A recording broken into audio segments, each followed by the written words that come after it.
দুবাইয়ের ক্যাম্পে ইঙ্গিত করছে ইনজুরির ছায়া।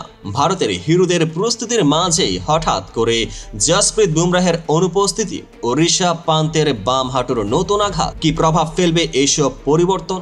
আজকের ভিডিওতে আমরা জানব কিভাবে এই ঘটনা টেকটিক্যাল সিদ্ধান্ত, দলগত মানসিকতা ও ম্যাচের সম্ভাবনাকে প্রভাবিত করছে। এই ভিডিওতে আপনাদের জন্যই থাকছে জসপ্রীত বুমরাহের ইনজুরির ধাক্কা ও তার প্রভাব, দুবাইয়ের ক্যাম্পে অনুশীলনের সময় ঋষভ পান্তের আঘাতে ড্রামাটিক দৃশ্য, দলের টেকটিক্যাল পরিবর্তন ও ইনজুরি মোকাবেলায় নতুন পরিকল্পনা, কিছু তুলনামূলক বিশ্লেষণ এবং হাস্যরসের ছোঁয়া যা আপনাকে হাসতে বাধ্য করবে। ভারতের ক্যাম্পে ইনজুরির ছোঁয়া এসেছে যখন পিঠের চোট থেকে পুরোপুরি সেরে উঠতে পারেননি, ফলে জসপ্রীত বুমরাহকে চ্যাম্পিয়ন্স ট্রফির স্কোয়াড থেকে বাদ দিতে হয়েছে, যা দলের জন্য একটা বড় ধাক্কা। এরপরেও মোহাম্মদ শামি, হর্ষিত রানা ও আর্শদীপ সিংয়ের মতো অভিজ্ঞ খেলোয়াড়রা নিজেদের যাত্রা শুরু করছে। তবে খেলা শুধু মাঠে শেষ নয়। নিরাপত্তা ইস্যুতে প্রধান টুর্নামেন্ট পাকিস্তানে অনুষ্ঠিত হলেও ভারত তাদের সব ম্যাচ দুবাই থেকে খেলবে। এই পরিবেশগত ও নিরাপত্তা জনিত পরিকল্পনার পেছনে রয়েছে কৌশলগত সিদ্ধান্ত, যা দলের মানসিকতা ও খেলোয়াড়দের প্রস্তুতিতে নতুন মাত্রা যোগ করছে। আসুন এখন আলোচনা করি কৌশলগত দিকগুলো।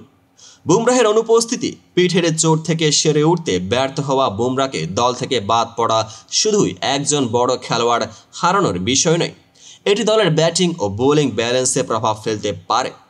ঋষভ পান্তের আঘাত, 2022 সালের ভয়াবহ গাড়ি দুর্ঘটনায় বাম হাঁটুর চোটের স্মৃতি জীবন্ত, আর দুবাইয়ের অনুশীলনে হার্দিক পান্ডিয়ার কাট শটের প্রভাবে পান্তের হাঁটু আবার নড়ঝড়ে উঠে।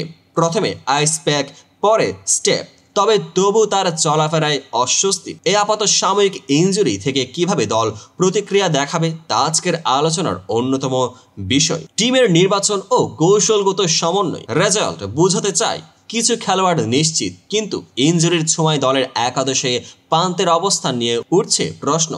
তুলনামূলকভাবে অন্য টিমগুলো যদি ইনজুরি মোকাবেলায় আরও রিজার্ভ প্লেয়ার রাখে, তাহলে আমাদের দলের এই দুর্বলতা প্রতিপক্ষের সামনে সুযোগ হিসেবে কাজ করতে পারে। থাকতেই পারে না পরিস্থিতি যখন ক্রিকেট প্রেমীদের মুখে হাসি আর উদ্বেগ একসাথে মিশে যায়। একদিকে বলছে বুমরাহ ছাড়া কি হবে আমাদের বোলিং আর্মি, আর অন্যদিকে পান্তের হাঁটু যেন নিজেরই নাটক রচনা করছে। আমাদের একদল টিম মেম্বার অনুশীলনের সময় পান্তের ওই বাম হাঁটুতে আঘাত লাগে, আর সবাই তখনই চুপচাপ আইস প্যাক ও স্টেপ দিয়ে পরিস্থিতি সামলানোর চেষ্টা করে। ভাবতে পারেন যেন ইনজুরির এই নাটকীয় মুহূর্তে হালকা হাসির ছোঁয়াও ছিল দলের সুরক্ষার এক অংশ। এখন প্রশ্ন ওঠে, যদি পান্তে ম্যাচে না থাকেন তাহলে বাংলাদেশের বিরুদ্ধে দলের কৌশলগত বিন্যাসে কি পরিবর্তন আসবে?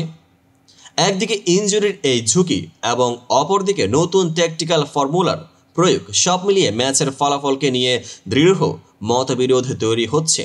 ভবিষ্যতের দিকে তাকালে চ্যাম্পিয়ন্স ট্রফি শুরু হতে যাচ্ছে 19 ফেব্রুয়ারি থেকে।